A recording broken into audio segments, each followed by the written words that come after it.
pembelajaran hari ini adalah sistem pernapasan manusia.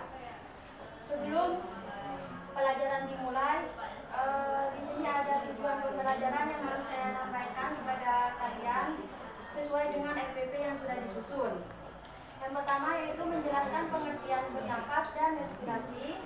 Yang kedua yaitu menjelaskan apa saja organ pernapasan pada manusia. Yang ketiga yaitu menjelaskan mekanisme pernapasan manusia. Yang keempat yaitu menjelaskan frekuensi pernapasan. Yang kelima yaitu menjelaskan gangguan pada sistem pernapasan manusia serta upaya untuk mencegah dan menanggulanginya. Sebelumnya di sini ada yang tahu apa definisi bernafas? Menghirup udara.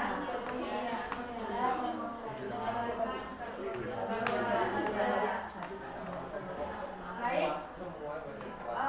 Bernafas di sini yaitu merupakan suatu proses menghirup udara dan menghembuskan udara yang melibatkan pertukaran udara antara atmosfer dengan alveolus paru-paru. Selanjutnya yaitu apa itu respirasi? Ada yang tahu mungkin dari kalian definisi tentang respirasi? Mas Akbar? Nafas, Bu. Bernafas. Pernafasan. Bernyawa itu. Iya, memang bernyawa. Bukan batuk ya kalau bernafas ya, emang bernyawa.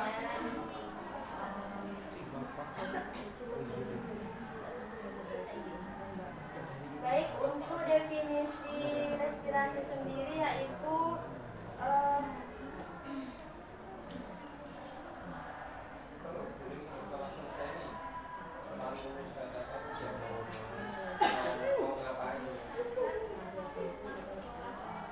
respirasi itu ada tiga, yaitu respirasi eksternal, internal, dan respirasi seluler.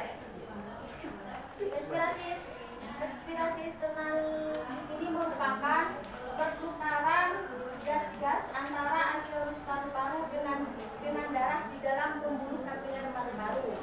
Sedangkan untuk respirasi internal merupakan pertukaran gas-gas antara darah di dalam pembuluh kapiler jaringan tubuh dengan sel-sel atau jaringan tubuh.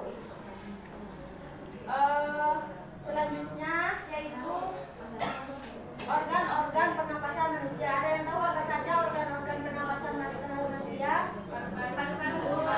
Apa lagi? Mulut. Terus?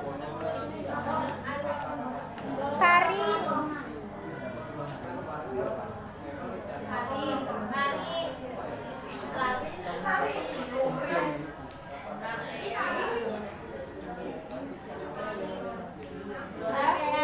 Trakea, bronkus, bronkiolus.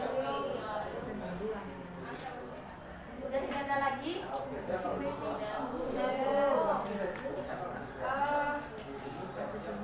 Di sini di buku kelas 8 organ manusia itu ada 8. Yang pertama yaitu hidung, yang kedua faring, yang ketiga laring, yang keempat trakea, yang kelima bronkus, yang keenam bronkiolus, yang ketujuh paru-paru, dan yang kedelapan alveolus.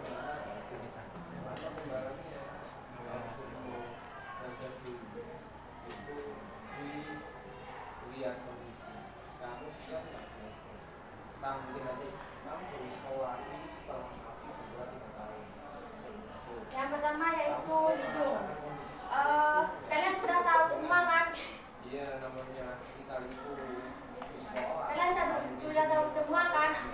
Mana hidung, mana perbedaan antara hidung dengan organ manusia yang lainnya. Ini hidung.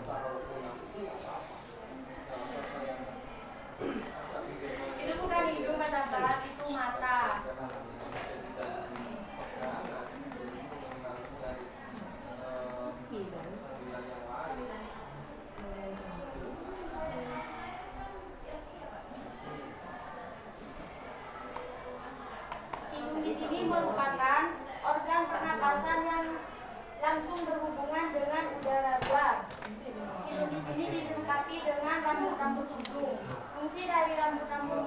rambut-rambut hidung itu adalah untuk menyakiti tenggorokan,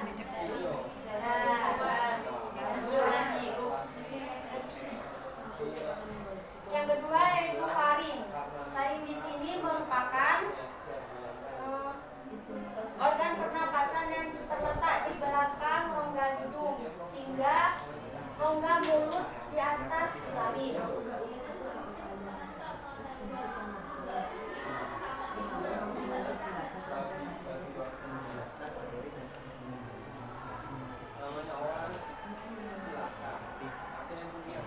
Letaknya faring berada di sini ya. Coba lihat. Ya, Bu. Selanjutnya itu laring.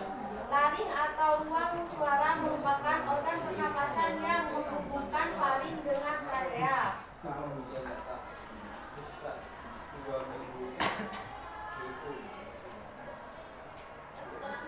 Yang ketiga yaitu trachea.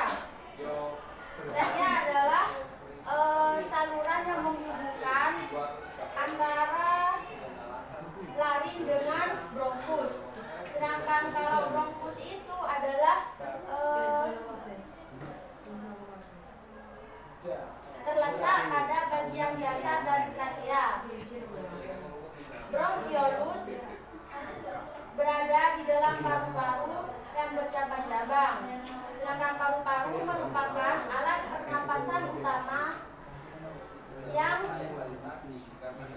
terbagi menjadi dua, yaitu paru-paru bagian kanan dan paru-paru bagian kiri. Selanjutnya yaitu alveolus.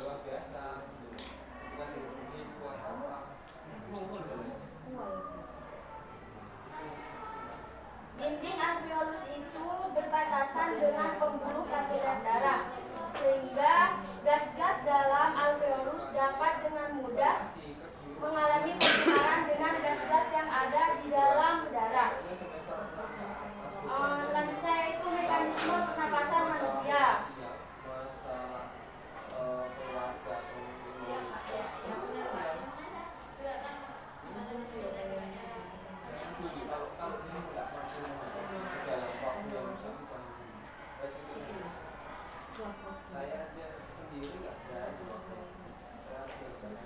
Pada saat kalian bernapas itu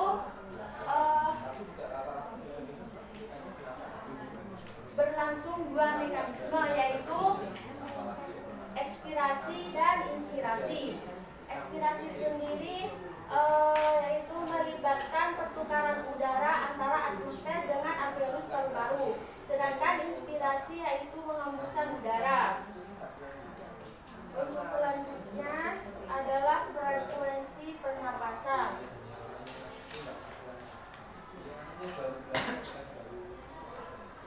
Ada yang tahu apa saja faktor yang mempengaruhi frekuensi pernapasan pada manusia? Sudah, Bu.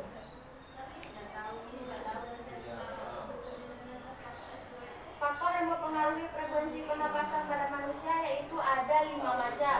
Yang pertama yaitu umur, yang kedua jenis kelamin, yang ketiga suhu tubuh, yang keempat posisi tubuh, yang kelima yaitu kegiatan atau aktivitas tubuh. Apa?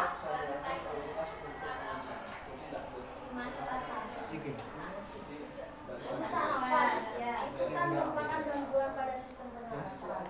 Tadi di belakang penjelasannya.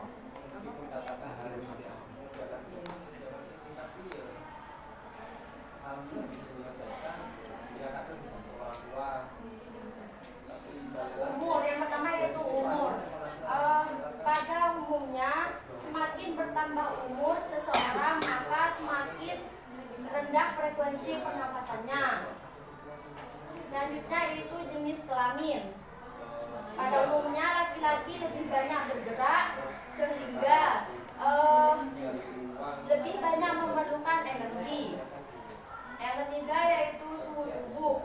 Semakin tinggi suhu tubuh maka semakin cepat pula frekuensi pernapasannya. Yang keempat yaitu posisi tubuh. Posisi tubuh itu sangat berpengaruh bagi sistem pernapasan.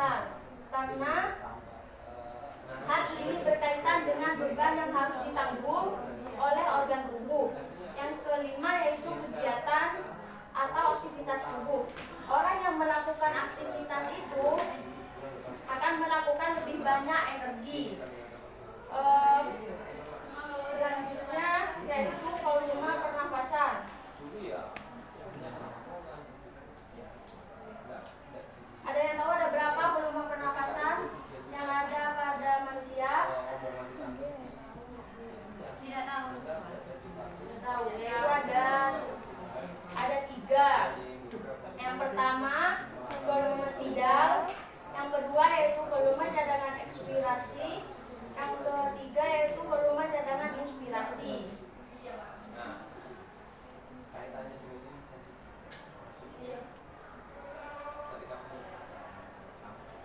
Volume tidal sendiri yaitu volume udara yang keluar masuk paru-paru saat tubuh melakukan inspirasi atau ekspirasi.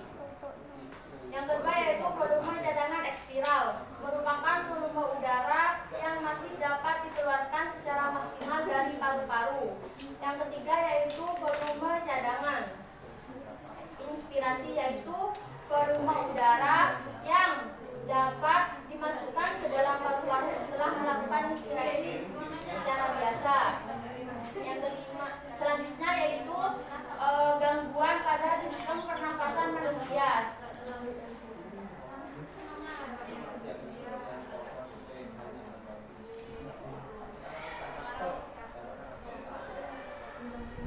Ada 7 gangguan yang terdapat pada sistem pernapasan manusia. Yang pertama yaitu influenza, yang kedua yaitu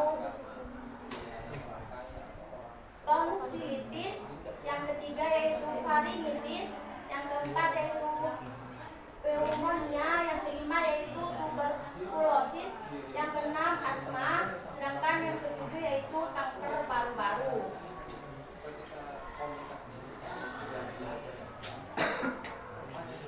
Influenza, apa itu influenza? Influenza ini merupakan penyakit yang disebabkan oleh infeksi influenza virus. Gejala umumnya yaitu influenza demam dengan suhu lebih dari 39 derajat Celcius. Tonsilitis, secara normal tonsil atau amandel akan menyaring virus dari bakteri yang akan masuk ke dalam tubuh bersamaan dengan makanan atau udara. Yang ketiga yaitu faringitis. Faringitis adalah infeksi pada faring oleh kuman penyakit seperti virus, bakteri, maupun jamur. Yang keempat yaitu pneumonia. Pneumonia merupakan infeksi pada bronkiolus atau alveolus. Yang kelima yaitu tuberkulosis atau TBC. Penyakit TBC disebabkan oleh infeksi bakteri Mycobacterium tuberculosis. Yang keenam yaitu asma. Asma di sini merupakan salah satu kelainan yang menyerang saluran pernapasan.